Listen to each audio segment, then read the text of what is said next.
بسم اللہ الرحمن الرحیم۔ تصور آخرت کے حوالے سے جس غلط فہمی کو ہم نے آج زیر بحث لے کے آنا ہے اور اس کو دور کرنے کی کوشش کرنی ہے،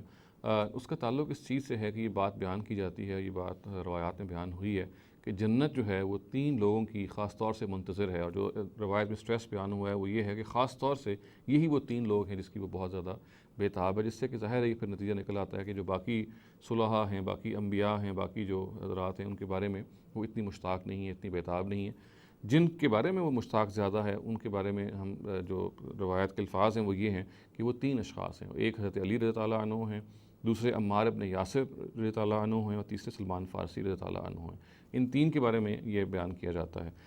سب سے پہلے تو یہ دیکھیے کہ یہ جو روایت ہے یہ سنن ترمذی میں بیان ہوئی ہے، اور اس روایت کے نتیجے میں ظاہر جو الفاظ ہیں وہ یہ جو اس کے ظاہر الفاظ ہیں وہ یہ ہیں کہ یہ انس بن مالک ہیں جو نبی صلی اللہ علیہ وسلم سے اس کو روایت کرتے ہیں، اور یہ کہتے ہیں کہ قال رسول اللہ صلی اللہ علیہ وسلم ان الجنت لتشتاق الی ثلاثہ علی و عمار و سلمان۔ یعنی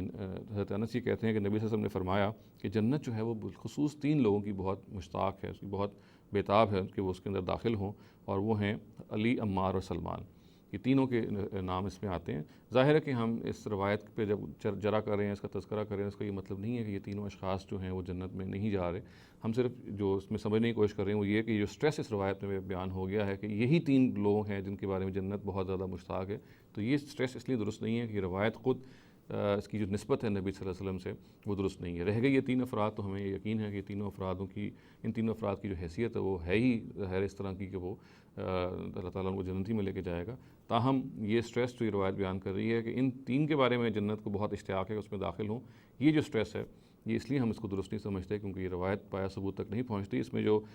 فلا ہے، اس میں جو خرابی ہے وہ اس کے ایک راوی سے پیدا ہوتی ہے جو ابو ربیعہ الایادی کے نام سے اس کا تذکرہ ہے۔ اس کے بارے میں محدثین کی یہ رائے ہے کہ یہ 2 شخصیات ہو سکتی ہیں، ایک ابو ربیعہ زید بن عوف یا تو یہ ہو سکتے ہیں، اور دوسرے ابو ربیعہ عمر بن ربیعہ یہ ہو سکتے ہیں، مگر انفارچونیٹلی یہ دونوں ہی راوی ایسے ہیں کہ جن کے بارے میں ہمارے جو محدثین ہیں وہ انہوں نے سخت جرح کی ہوئی ہے، ان کو قابل اعتبار نہیں ٹھہرایا۔ اچھا، اسی طرح سے آپ یہ دیکھیے کہ چونکہ یہ روایت بنیادی طور پہ حسن ابن صالح ہیں جو ابو ربیعہ الایادی سے اس کو روایت کر رہے ہیں، اور اس کے بعد پھر حسن البصری ہیں جو کہ پھر امام انس بن مالک سے فوراً پہلے ہیں،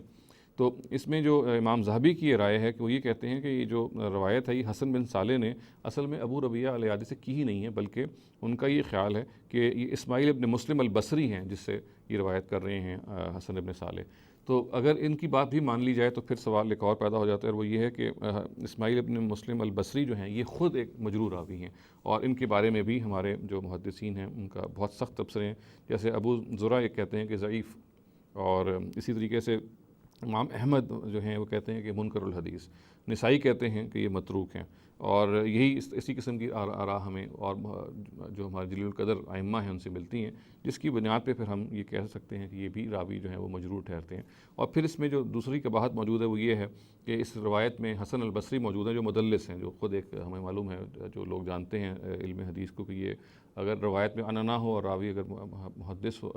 مدلس ہو تو پھر وہ روایت بھی پھر بہت زیادہ مشکوک ٹھہرتی ہے۔ تو یہ بھی موجود ہیں حسن البصری امام جو کہ مدلس مشہور ہیں، اور روایت میں ان کا اننا بھی موجود ہے، جس کا مطلب یہ ہے کہ یہ روایت اس پہلو سے بھی پھر مجروح ٹھہرتی ہے۔ تو یہ گوناگون اس کے پہلو ہیں جس کے نتیجے میں ہم یہ کہہ سکتے ہیں کہ اس روایت کو ہم پھر قابل اعتبار نہیں ٹھہرائیں گے، اور اس میں جو یہ سٹریس اس روایت سے معلوم ہوتا ہے کہ بالخصوص جنت ان 3 افراد کا انتظار کر رہی ہے، انہی کی وہ مشتاق ہیں، یہ کہنا پھر درست نہیں ہوگا۔